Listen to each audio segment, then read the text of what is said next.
Hi friends, my name is Aireonna. Welcome back to my channel. The 49ers just signed Mac Jones. He signed a deal for 2 years, $7 million, $5 million of that guaranteed. The contract can make up to $11.5 million, depending on how many games he plays. And this is not my favorite 49ers offseason ever, solely because this is the most hilarious thing that Kyle should have done or could have done. It is ridiculous, ludicrous, actually maybe even a good move, but mostly just absolutely hilarious. Kyle, it was rumored that he actually wanted to draft Mac Jones at pick number 3 in 2021. And now 4 years later, Mac Jones is officially on the 49ers team. There was a lot of pressure from fans to not draft Mac. There was, if you remember, this was coming off 2020 and the racial injustices and the protests that were going on during that time. There was a lot of conversation about, are the 49ers, racist and not going and get Trey Lance. There was a lot of pressure to draft Trey Lance. It is rumored that Jed York wanted Trey Lance, but that Kyle Shanahan wanted Mac. And now Trey Lance obviously not on the team, and Mac Jones a backup. Now, in hindsight, everyone was wrong about all of the QBs. Trevor Lawrence, Zach Wilson, Trey Lance, and Mac Jones all pretty much flamed out and have not lived up to anywhere close to their potential. Trevor Lawrence being the best out of all of them.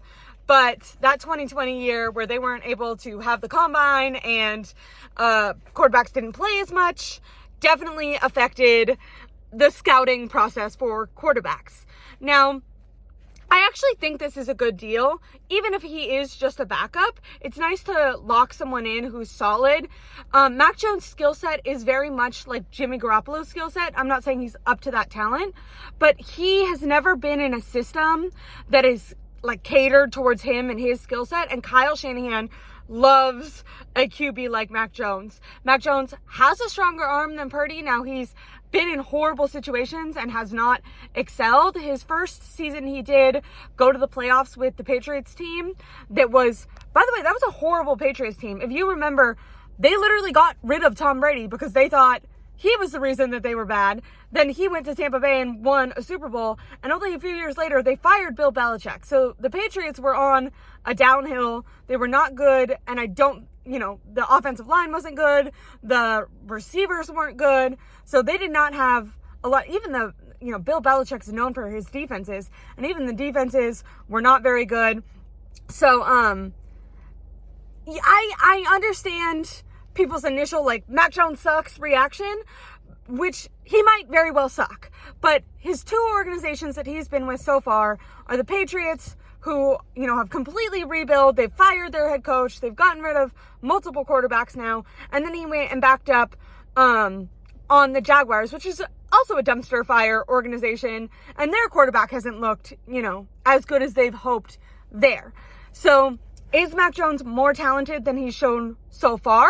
I think that's possible. Is he, top 3? Should the 49ers have drafted him instead of Lance at 3? I think neither were going to live up to that, high of a draft pick. But what this does do, Ian Rappaport on Pat McAfee yesterday said that there's no intimate deal with Brock Purdy's camp and the 49ers camp. It has been reported that the 49ers initial offer was $45 million and that Brock wants something closer to 55. Diana Racine of The Athletic did come out and say that she thought the 45 initial offer was a fake report and that was too low and disrespectful. But Josh Allen, who I think everyone agrees is top 5, if not top 2 quarterbacks in the NFL, he just took $55 million. Sam Darnold, who's had, bad years with no talent around him and then just had an MVP season full of talent, which is similar to what Purdy has had so far, he just accepted 35. So the market is lowering. In previous seasons, Dak Prescott got 60 a year. So with Josh Allen taking 55, that really resets the market. And I don't think the 49ers are wrong to offer Brock Purdy 45. And if Brock Purdy is stuck on 50 or 55 or something closer to Josh Allen's deal, the 49ers can just say, you know what, we want you to play out your contract. If you have a great season this season, awesome. then we're going to have no problem paying you top of the market value. And if not, because as we know, as we can see right now from the first couple days of free agency, the 49ers are not adding a lot of assets. So, hey, if you still flounder, if you can't elevate a team, you have to have all-stars around you, then we're going to pay you like that. And if he holds out and he says, no, I need that, in between 50 and 55, I'm going to hold out. Well, I think them bringing in Mac Jones, I think Mac Jones could look really good in camp. I know I know a lot of people are hesitant about Mac Jones, but I think in the Kyle Shanahan system, he is the distributor of the football. That's exactly what he did at Alabama. They ran a very similar scheme. That's why Kyle, everyone said that they thought he had a crush on Mac and wanted Mac, because what Alabama does is very similar to what the 49ers do. So I think in camp, there could be, the quarterback competition, lots of drama if a deal is not locked in with Brock Purdy. And even if a deal is, I think it puts some, pressure on Brock Purdy. Not that he's necessarily going to, I think Brock Purdy's much better, but when you have someone who's capable behind you, it does make you perform to the best of your ability. It makes you, it allows to make sure that you're never going to get lazy or complacent. You're like, hey, there's someone on my tail. I got to keep running. I got to keep going. Sorry, I had some beats and now my hands are all colored. But anyways, I think there's a couple reasons this is great. One, we've seen a lot of these first round early, number 1 to top 10 draft picks have career resurgences. We just saw it with Sam Darnold.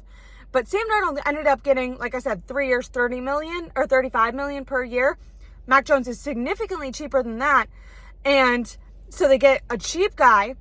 If Brock Purdy does sign, they have a backup locked in for 2 years. And I think he's much better than Brandon Allen, who was the guy playing behind Brock Purdy before. So if Brock got hurt for 1 or 2 games, or even got hurt for 5 games, normally if your starting quarterback gets hurt for 5 games, it's like, shit, you're not going to make the playoffs then, because most backup quarterbacks can't win a lot. But if Mac Jones can just be decent and win half of those games, then when Brock gets back, you can still be in the playoff hunt. So if he is just a backup, I think he could be a great backup. And if the contract negotiations do continue to stall or, get contentious between Brock Purdy and the 49ers, and they really do want him to play it out, now I think this completely takes any leverage away from him holding out. I do not think that Brock Purdy would hold out. I think he would be forced to play on the rest of his deal because he doesn't want to give Mac the opportunity to go in and happen to look good. If you say, if Christian McCaffrey ends up being healthy and you have a healthy Christian McCaffrey and Mac Jones who can just execute the system in a Jimmy Garoppolo-esque way, that's not good for Brock. So I don't think Brock will even want... If you remember when Trey Lance was on the team and Brock was coming back from his shoulder injury, he kind of wanted to rush back. And it was rumored that he just didn't want Trey to even get the opportunity. He took his chance and he made the most of it, and he was, named the starting quarterback, and he didn't want to let that go. And I think this move keeps Brock in constant, I need to prove myself mode, and I need to be there for the team, and I need to show up, and I need to make connections with my wide receivers. And if money ends up being an issue, then we can figure that out next offseason, or I can take a little bit less so we can have more offensive linemen and weapons around me. I think this is, a good move. I wrote down, Mac Jones could still be bad, but he's never been an offensive system made for him quite like the 49ers. Very similar to Alabama. Has the Jimmy G skill set. Is definitely less mobile than Brock Purdy, and Brock Purdy's mobility has saved this offensive line, which has made many mistakes. But he can throw... Usually, I would say, at least in college, he could throw a better deep ball than Brock Purdy. But he really struggled with accuracy since he's been in the NFL. Is that because he's been on 2 horrible teams, or is he not as good as, did he lose it going from Alabama to the NFL? We don't know, but we will find out. And all around, this is a hilarious move. The 49ers have made a lot of non-exciting moves, and this one at least made me giggle. So give me a like, give me a subscribe. I'll be going live tomorrow to recap all of free agency so far. There was some Greg Papa talking about them moving off of Christian McCaffrey. So got to get to that in that report. But I just wanted to do a quick little video here. It's pouring rain, so excuse the darkness, but I just thought this move was absolutely hilarious and very, you know, Kyle Shanahan-esque. He wanted his guy. He finally went out and got him. It's not something he should be proud of. He drives me crazy, but you can at least, you know, when everything is aflame and ridiculous and it seems like the season is going to be non-competitive, you can either get sad, mad, or laugh. And tonight, with this move, I'm just going to laugh. I'm choosing to laugh. Give me a like, give me a subscribe. Bye, guys.